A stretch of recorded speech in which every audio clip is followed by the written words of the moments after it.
So for our panelists, I'd just like to give everybody, just a couple of minutes to tell us a little bit about yourselves. Mike, do you want to start? We have Mike Clark of Buscorp. Hi, I'm Michael Clark. I'm out of Calgary, Alberta, Canada. My expertise is in layer 0, layer 1. Listening to the presentations here, it's a little above my layer of expertise, and I watch this with great intent. I've worked in all of the different aspects of automation, but my expertise is in that area. And Albert, you want to go next? Albert Rooyakkers, founder, CEO of Bedrock Automation. That was mentioned by Juan. Juan Yactayo, lead automation engineer, and my background is mostly process automation and process safety. I'm responsible for project execution as part of my company. My experience is mostly operations, anything from mechanical, instrumentation, electrical, over the last 20 years. Andrew? Sure. I'm Andrew Nix with Al Cyber Defense. I'm based out of Houston, Texas, and I'm Al's oil, gas, and energy security specialist. Okay. Christian, do you want to add anything else? Or? No. Okay. It's still fresh. Okay. So we do have some questions that are pre-prepared, but like I said earlier, we always like to defer to questions to the audience, as Sid said earlier. Do we have any questions from the audience to get started? Somebody must have a question. Well, while we're thinking about it, so this is really for the end users primarily, and for Mike, but feel free to chime in on the supplier side. So we mentioned the selection process and cybersecurity. So I'm wondering if you could give us a little insight into what end users should be looking for in terms of cybersecurity features and functions from their automation system suppliers. And any general words of advice to say about that, just to start off with, because I think both the presentations had somewhat of a project focus anyway. So anybody care to jump in on that? Christian? I'll say for us, so Chevron being the large multinational company it is, we have a very strong centralized IT function. And they are the ones that typically take the drive on setting security standards and picking security principles that we're going to go with. So for us on the automation side, when we're picking vendors to work with, it's important that we're aligning with IT. Because like in the example of our smart cards, that's already a system that is managed and maintained by central IT. We're leveraging that as long as they leverage it. So for us, if we're trying to stake an architecture on it, we need to make sure we're aligned. So I'd say utilize what you already have. Has been a really important part for us, and I think that's what's been making us pretty successful. Juan? Our organization is a mixture of IT/OT. We recently joined forces between the two organizations, so the requirements go a little bit more towards IT flexibility. There's just a number of things. One of the very important things is easy to update firmware. That became one of the biggest challenge when you're trying to keep your platforms up to date all the time. So that was one of the requirements that we never thought was important until we talked about it. Got a few others here. Non-hardware vulnerabilities, we wanted to make sure that there's a limited number of those, authenticated and encrypted, anti-tamper technology, system logging, secure key management system, and in terms of communications, definitely a secure communication between the control system and the HMI. That was something very important for us. Secure OPC UA, DDS, secure MQTT. So there's a number of things that are really more on the networking side. So that's probably a. Albert? Hello? Oh. Yeah, I'll let the others chime in, and then we'll take the question from the audience. Anybody else want to comment on the first question? Bedrock. So we're OT and OT and OT. But a really important piece of this to look for in a vendor is the supply chain, and there are so many vulnerabilities in the way that the products are designed and manufactured. The attack surface is phenomenal. So it starts at the semiconductors. It starts where's the firmware, where's it tested, how's it tested, who touches it, etc. So that's a big issue. And when we designed the system Juan alluded to, It took us just as much time to design the factory, because we build this in a specially designed factory here in the US. It took us almost as much capital and time and energy to design the way it's being built as it did to design the system itself. So that's a very hard, high barrier of entry, and but it's absolutely critical if we're going to have, you know, root of trust and secure by design.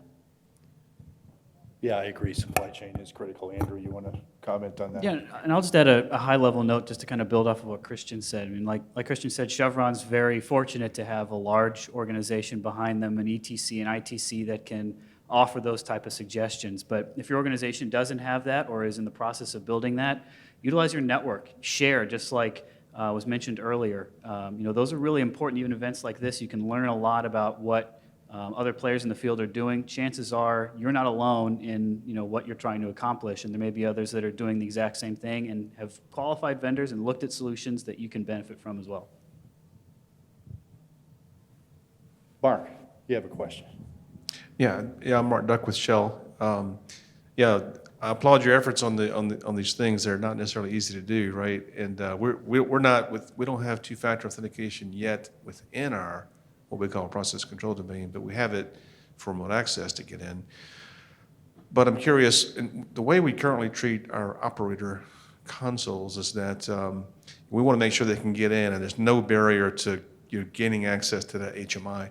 Was that a consideration, or do you use it on your operator stations? Was that a consideration? Yeah, so that was probably the biggest consideration, was that we are picking the appropriate things to lock down that is not going to create a risk for the operator or create a risk for the facility. So I can't really give too many detail or the exact example, but we picked things that were of low risk, that were really more of an efficiency concern only, those set points. It wasn't something that was going to lead to a safety or process incident if they didn't have access to it. So that was a big consideration. We don't want to lock down things that would pose that risk. And then we're having as many fallbacks as we can. So even if it's something that's kind of minutia, that maybe they don't need to change it for over a day and we have time to try to fix it, we still have fallback plans. So if they really need to change it in the middle of the night, we have multiple ways of getting past it. So I'd say, yes, that was a big consideration. It is on the operator stations, and we're making a specific effort to not secure things that would cause a danger. Was that your break the glass thing? I mean, you had something on one of the slides is the fallback, break, I think it said break That's the glass. the term that we use for it. But yeah, break glass, pull lever, we're out of it. I was interested in what you said about TFA for alarm suppression.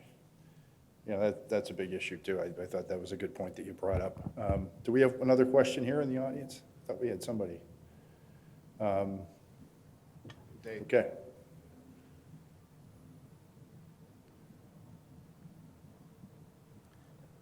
Great job.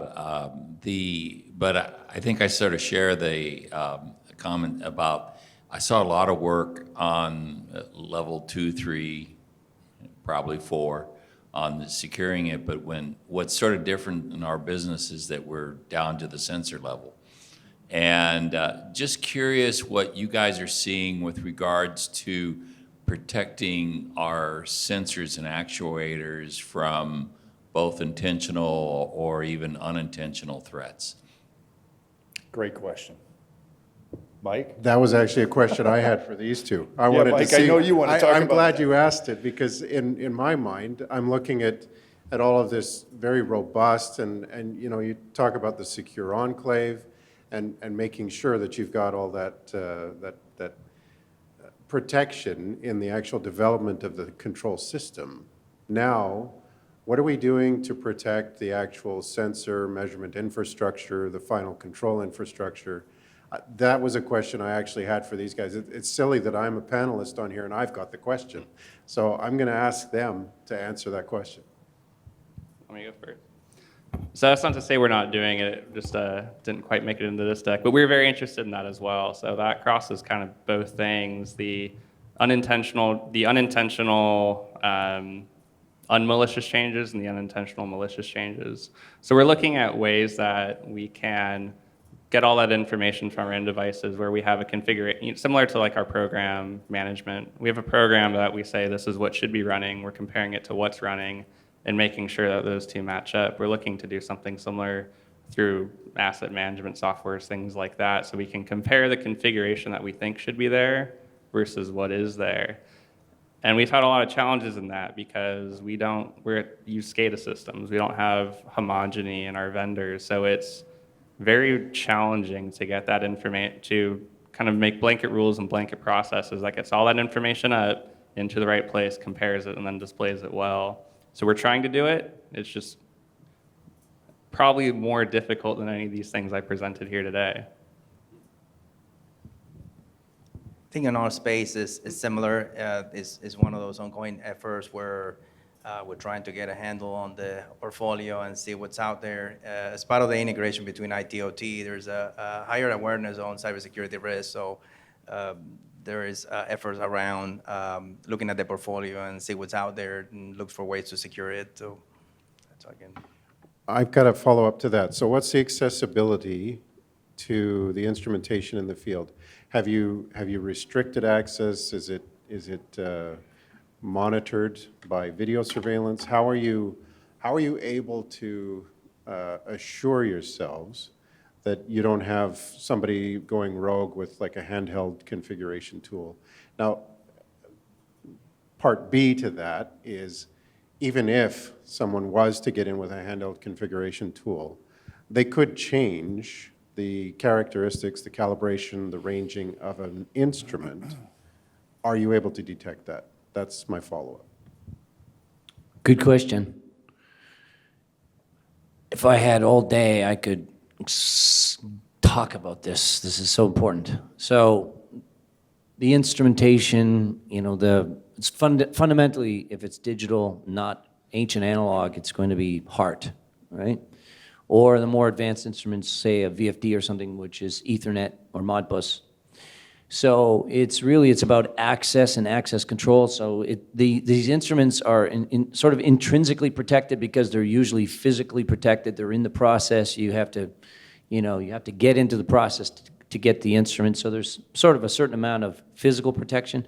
But the question is, how do you access it? You're accessing it from the top down, from a maintenance terminal or engineering terminal on through the network and down into the controller and then through the I/O module and so on.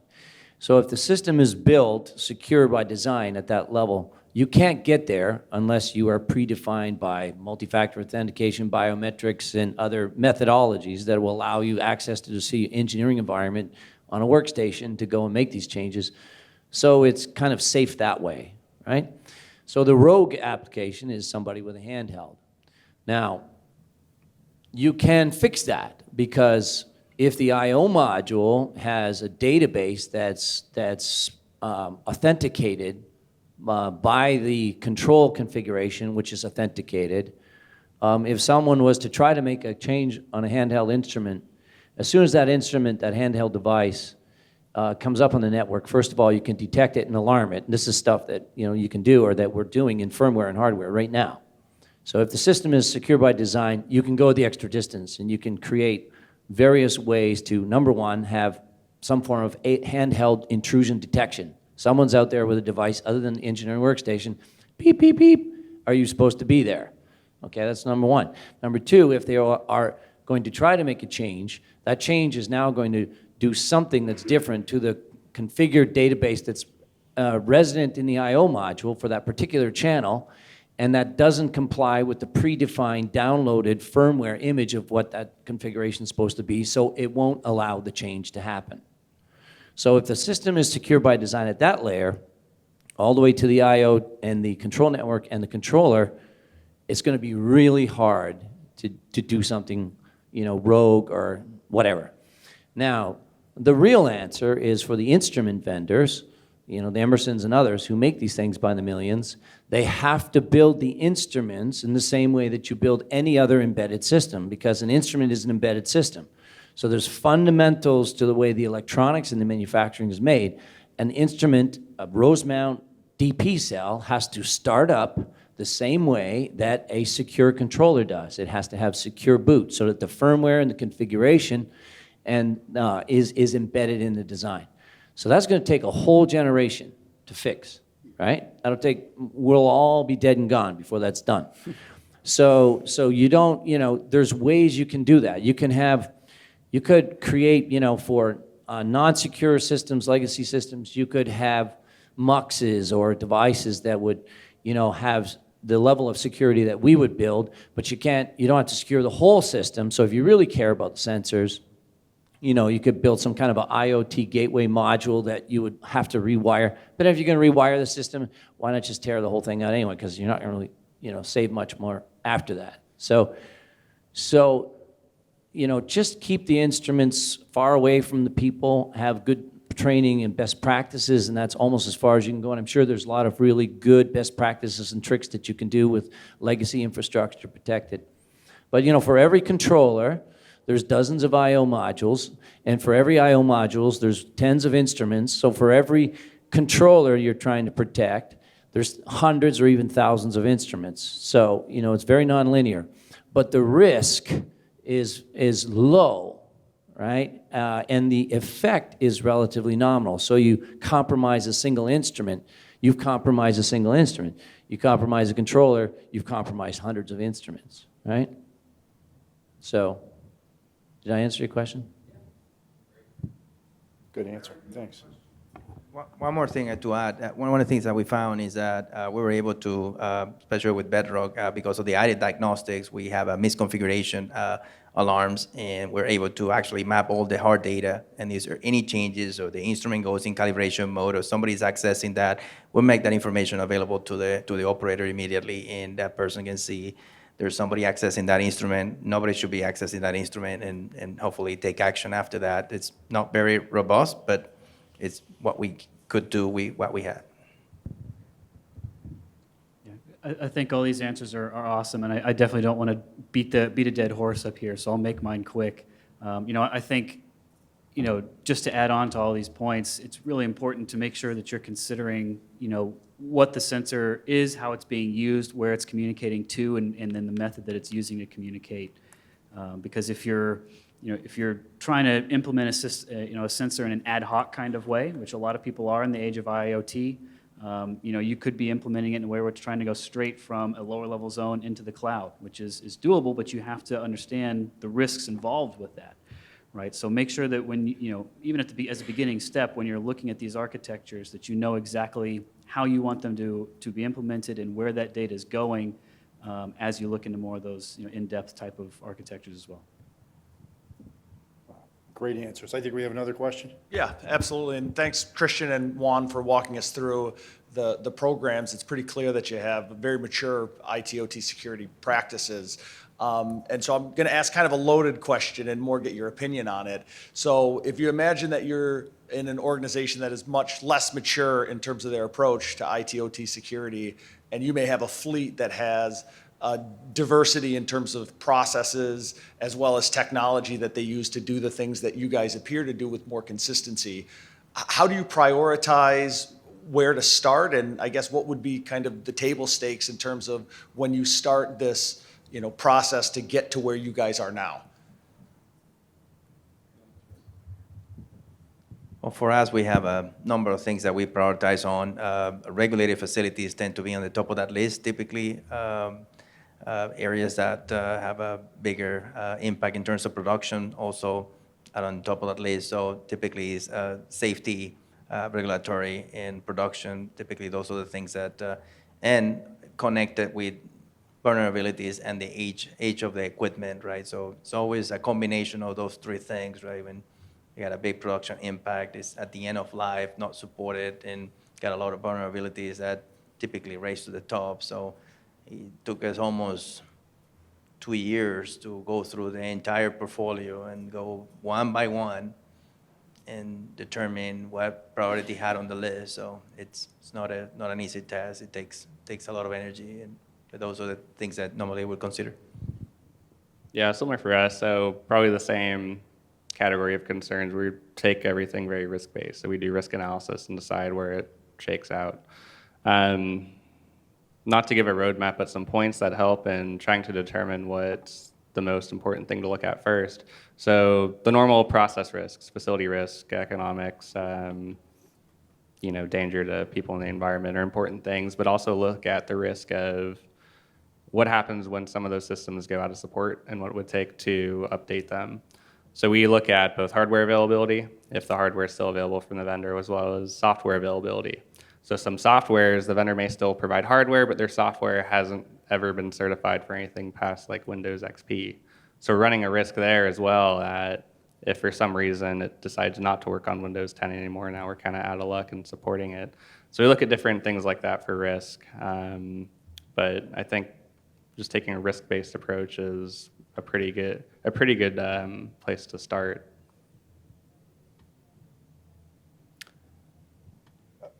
Building on that, how about product certification and testing? What are some of the kind of things you look for there? Any kind of special registrations or certifications or Albert? There's a few really important ones. Probably the most significant around cyber would be Achilles certification. And Achilles is an integral part of communication robustness, which is an integral part of the 62443. So the 62443 standard and has various levels and various types of compliance. So it's a good international sort of check box. But within that is Achilles certification for communication robustness. That's one. Another one is hardening to the basic IEC specs for electrical fast transients and EMP, which can be accidental environmental cyber attack. You can have a transient electromagnetic or electrical fast transient that can damage the instrument or the system. So having the highest level physical robustness is also a key part of it. So those would be a couple examples. So 62443, depending on what the instrument is, what the system type is. Achilles as a subset of that is the most important. And various forms check the specs and what's the margin of safety for electromagnetic and electrofast transients. And you're off in the races. Anyone else care to comment on that one? No, not too much more to add. So usually for us, we look at the more mechanical and environmental stuff, so class 1, div 2, UL, all that kind of stuff. Again, we look for Achilles as well for applications that require that level of security. Do we have another audience question? Okay. I'm in the audience. I mean, if I could ask one. Fire away. No, I just want to make sure I understand, this is for Juan in particular, for the Bedrock system. I know Bedrock systems, and they're built to be secure. I know all of that. But what are you mentioned in the panel discussion that you have this IT-OT collaboration or something, or combined organization. The way when you gave your presentation, it was like you didn't have to worry about security at all, which made me think, well, that's because all you're using are some PLCs and maybe Bedrock HMIs. I don't know all the Bedrock products. I have to apologize for that. But do you have no other IT-type devices? It's like Chevron. You obviously have HMIs, but they're I don't know if they're Windows-based, but maybe they are, where they themselves may have the normal kind of issues with cybersecurity everybody has to protect against, so you have a program to manage that security. Now, in the case of, for Juan, is that something your IT group takes care of, or do you not even have any? I just want to understand the scope of.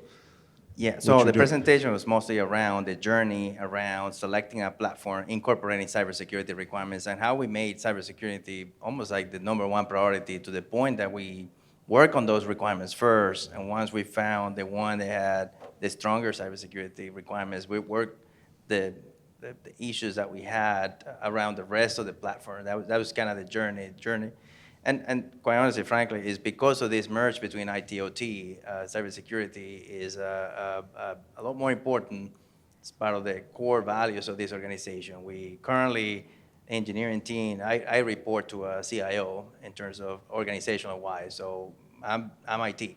So this IT/OT, I am an embedded resource in IT. So cybersecurity is part of the core values of that organization. So it's all is around it's really around cybersecurity, quite honestly, rather than process safety. I add that component to supplement the cybersecurity requirements, but the cybersecurity requirements are always there, and that's part of the core values of the organization. So after we merged, so I think that's the change. It's just it became part of our values. This is actually one of the reasons why we started this project was to close those cybersecurity gaps. So we had. But was it to address, maybe I didn't, what my question was, is, it's long been a problem.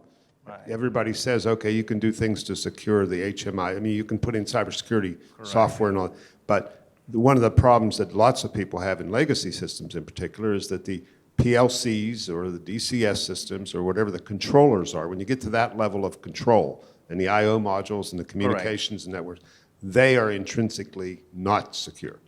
And people are dealing with that. So, so you go to all kinds of ways to isolate yourself from that and protect against that. And I know that's one of the things. Again, maybe I don't know all the Bedrock products, but I know Bedrock was specifically focused on that originally. I mean, it was one of the key issues that you were solving.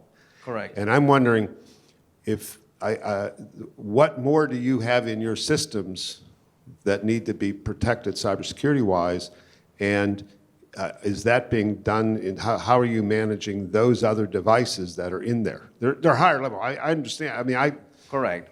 I want to understand if you were trying to solve this one issue, or if you were trying to have one overall solution, and if so, No, how did there you do was, that? we have the aging of the PLCs that we need to take care of, and we wanted to pretty much from this point moving forward, have a mindset of built-in cybersecurity. That doesn't resolve the issues of all the other PLCs that we currently have installed, right? There's a number of other projects that we currently have in progress to address kind of like the stopgap while we replace those more critical PLCs. So, I mean, is that, and I know. My question is more, do you have HMIs that are Windows-based HMIs? We do, yes. Our main platform is Ignition. So I think I mentioned it in one of the slides. So yeah, that's. How are you managing that cybersecurity? That was. Oh, I see. Okay. Was Yeah. it- Go ahead. No, I'm probably not the right person. Alan Ray tomorrow is going to talk about Ignition. So he's our Ignition resident expert, and he'll probably be the right person to ask. So. Albert. Can I take a run at that? Yeah, absolutely. Go ahead. So, yeah, so a Windows device, will be inherently and forever, in varying degrees vulnerable. So from our perspective, you need to be on a Windows machine to access the system to do engineering changes, right? Not as a workstation for SCADA. No, not yet. No, but come to the booth and I'll show you something.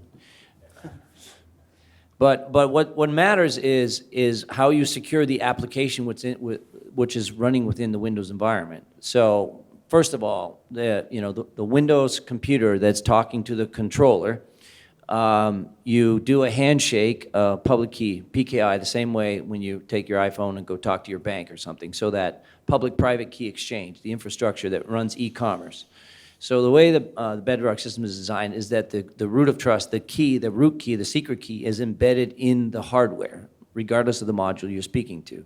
So now you can run sort of like an e-commerce dialogue between over the network between the Windows workstation and the controller. So now you're way far ahead. Now the application itself is an application within that. So if that application is authenticated, first of all, it's authenticated because you have to download from our cloud, from our application. So we know that 61131 appliance is predefined by the root key in our system and in our architecture, that only that version of engineering workstation, engineering software, could speak to the controller. So the application within the Windows box is authenticated and encrypted. And then it's sitting on a workstation which is running an authenticated, encrypted, scrambled communication over Ethernet to the controller. And then the user that's sitting in front of the keyboard is biometrically authenticated to sit at that workstation and has predefined role-based access to do what he's about to do on the workstation. So if you put all that together, you have a very secure environment in an insecure box that's running an insecure OS. And that's about as far as you're going to get with it, right? But that's way ahead.